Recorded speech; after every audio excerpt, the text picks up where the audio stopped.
बुर्जुआ Janaki FM सुने बच्चा बुर्जुआ। मिथिलांचलक गर्व जानकी एफएम 106 मेगाहर्ट्ज।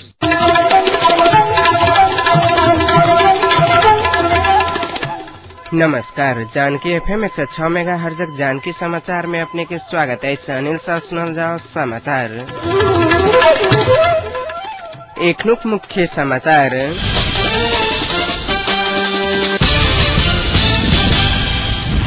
परिणाममुखी कार्य करवाले राष्ट्रपति द्वारा दल सबके आग्रह नया संविधान जारी नहीं होवा धेर कोनो हालत में संविधान सभा विघटन नहीं है। माओवादी उपाध्यक्ष भट्टराय कहब शांति प्रक्रिया के सार्थक निष्कर्ष में नहीं पहुंचावा धेर आ नया संविधान से हो निर्धारित समय में जारी नहीं कैल गए तो देशक स्थिति भयावह है। शिक्षा मंत्री तुलाधर के कहब मिर्चैया कारागार से फरार रहल एकटा कैदी 3 दिन पश्चात पुलिस के गिरफ्त में।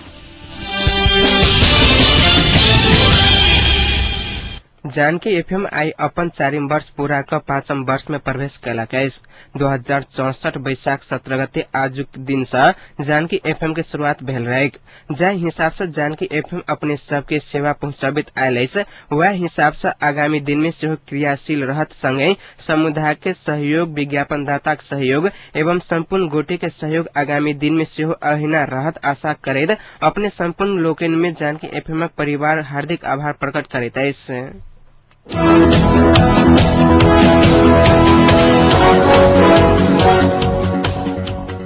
राष्ट्रपति डॉक्टर रामवरण यादव शांति संविधान निर्माण में परिणाममुखी कार्य करवाले दल सबके आग्रह कयलनि। अपन निवास शीतल निवास में आज सभामुख सुभाष नेवांग संग भेल भेंट में यादव एहन बात बतौलनि। शांति प्रक्रिया के निष्कर्ष में पहुंचाबक आज संविधान निर्माण संदर्भ में निर्माण में परिणाम आबद जगह दल सबके कार्य कर पड़ल यादव कहब के उद्धृत करैत सभामुख नेवांग कहलन एहन नहीं भेल त काल परसों से जनता प्रश्न उठावत। भेंट में यादव पिछला समय शांति प्रक्रिया आ संविधान निर्माण प्रक्रिया आगू बढ़ा नहीं सकल कह चिंता व्यक्त कयलनि। भेंट में सभामुख नेवांग शांति प्रक्रिया आ संविधान निर्माण में भ रहल कार्यवाही संदर्भ में राष्ट्रपति के जानकारी करौने बतौलन।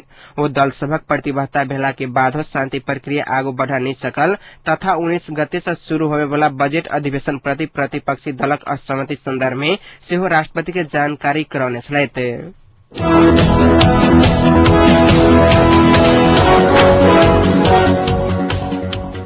एकीकृत नेकपा माओवादी के उपाध्यक्ष डॉक्टर बाबूराम भट्टराय नया संविधान जारी नहीं हुआ धेर कोनो हालत में संविधान सभा विघटन नहीं हाथ बतौलनि। पूर्वी चितवनक पिठुआ में रहल जनजागृति उच्च माविक स्वर्ण वर्ष के उद्घाटन करैत भट्टराय 100 वर्ष पश्चात भेल उपलब्धि के संस्थागत नहीं करा देर विश्राम लेवा नहीं सकब बतौलनि। वो कहलनि जे बेसी में 6 महीना संविधान सभा के म्याद बढ़ाकर जनता के इच्छा अनुसार संविधान जारी कर पड़ते। आगामी जेठ 14 में संविधान नहीं बनल त दोसर चुनाव में जा पड़त किस पार्टी के नेता सभा कहब सबके कुर्तर्क के संज्ञा दैत डॉक्टर भट्टराय संविधान सभा के निर्वाचन विश्व में दोहरा के नहीं भेल उल्लेख कयलनि। दल सब बीचक खिंचातानी के कारण प्राप्त उपलब्धि सब धराप में पड़ल कहत ओ 2017 साल दोहराए सके आशंका व्यक्त कयलनि। भट्टराय हजारों शहीद के बलिदान से आयल उपलब्धि के संस्थागत करब पैघ जिम्मेवारी अब माओवादी के कांध में आयल बतौलनि। विगत के आंदोलन में कांग्रेस एमाले नेतृत्व केने आ संविधान सभा के निर्वाचन से जनता हमरा सबके जिम्मेवारी देने ओ कहलेन अब ई जिम्मेवारी हमरा सबके पूरा कर पड़ते।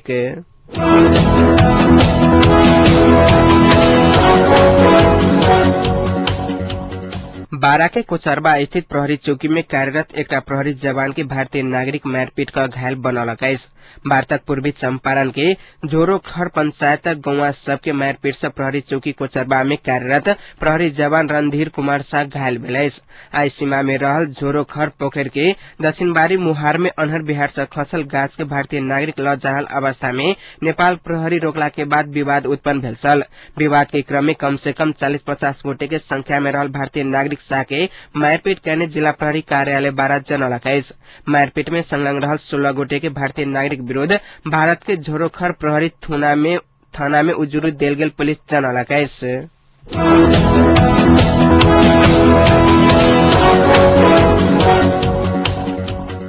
शिक्षा मंत्री गंगालाल तुलाधर शान्ति प्रक्रिया के सार्थक निष्कर्ष में नहीं पहुंचावधेर आ नया संविधान से निर्धारित समय में जारी नहीं कैल गेल त देशक स्थिति भयावह हैत बतौलेन। आई काभ्रे के धोली खेल में पब्लिक कैंपस प्राध्यापक संघ नेपाल के आयोजना में कहने नेपाल में पब्लिक विश्वविद्यालय आवश्यकता औचित्य विषयक राष्ट्रीय गोष्ठी के उद्घाटन करत ओ बात बतौलेन। देश संक्रमणकालीन अवस्था में गुजर रहा समय शिक्षा क्षेत्र से वे के चपेट में पड़ल कहित मंत्री तुलाधर संख्यात्मक से बेसी गुणात्मक शिक्षा केना का प्रदान कैल जाय देश प्राध्यापक सबके ध्यान देना जरूरी रहल बतौलेन।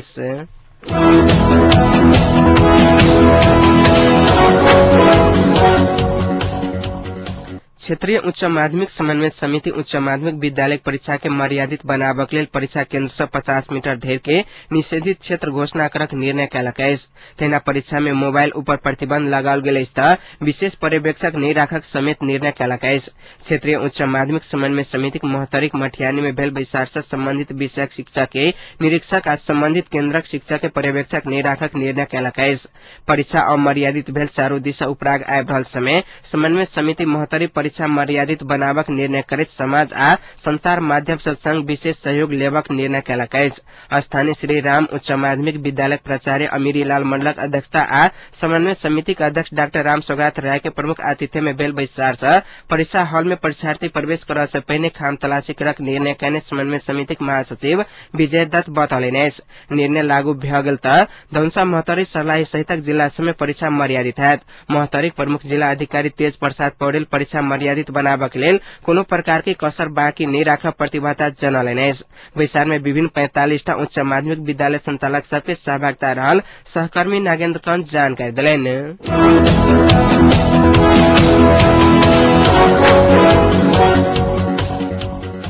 इलाका प्रहरी कार्यालय मिर्चिया कारागार से मंगलक रात में फरार भेल बडहरबा माल 3 इंदिरा देवी साथ 3 दिन पश्चात नैहर से गिरफ्तार भेल।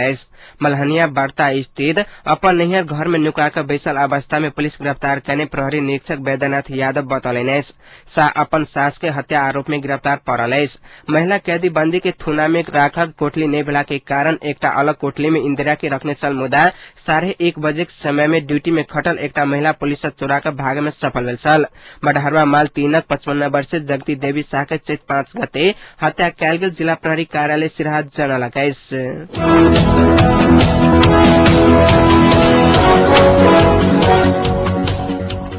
जनतांत्रिक तराई मुक्ति मोर्चा आयसा आप सशस्त्र विद्रोह परित्याग का घोषणा कयलक अछि। सप्तरी के राजविराज में आई आयोजित पत्रकार सम्मेलन में मोर्चा का अध्यक्ष उत्कर्ष मुक्ति उपनामक राजिन झा आप सशस्त्र विद्रोह त्याग का खुला राजनीति में आयल जानकारी दिलन। मधेशक जनता की भावना के कदर करत वैज्ञानिक ढंग से मधेश आंदोलन संपन्न करक लेल हथियारक राजनीतिक त्याग कयने हुनक कहब छलनि। अहाँ सब रखने हथियार की कैली संचारकर्मी सबक पूछल गेल प्रश्नक जवाब में झा कहलन हथियार के नष्ट कयल गेल।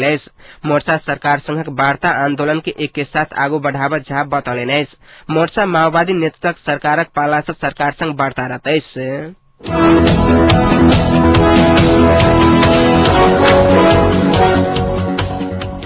एकीकृत नेकपा माओवादी के अध्यक्ष प्रचंड जेठ 14 गते संविधान जारी होबा के कोनो संभावना नहीं रहल बतौलेन।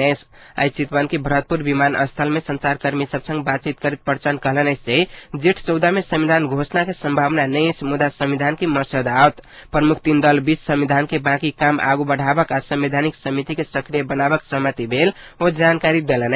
भरतपुर कैंसर अस्पताल के विवाद के संदर्भ में संचारकर्मी सब रखने जिज्ञासा में माओवादी अध्यक्ष प्रचंड काल 3 प्रमुख दलक शीर्ष नेता सबके बैसार में ऐके निष्कर्ष लगाओल जाए जानकारी दिलेन।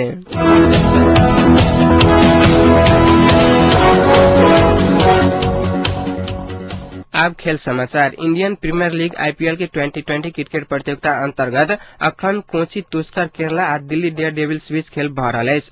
टॉस जीतकर दिल्ली डेयर डेविल्स बैटिंग करैत 20 ओवर खेली 7 विकेट के क्षति पर 197 रन बनौलक अछि। दिल्ली दिस से बैटिंग करैत वीरेंद्र सहवाग 80 रन के योगदान देलन अछि। 158 रनक लक्ष्य मैदान में उतरल कोची तुस्कर केरला समाचार तैयार कर धरि 11 ओवर 4 बॉल खेलित 4 विकेट के क्षति पर 60 रन बनाकर खेल रहल अछि।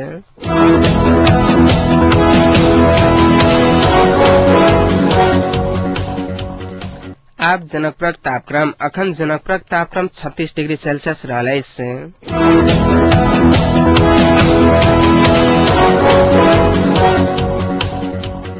समाचारक अंत में पुनः एक बार मुख्य समाचार।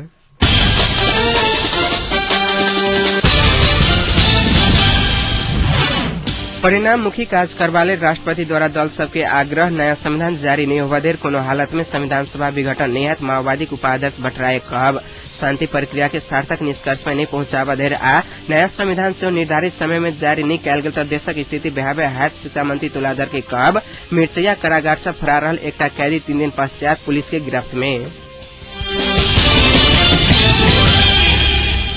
एकनुक जानकी समाचार एतै सम्पन्न होइतै पुनः समाचार लक उपस्थित है। नमस्कार।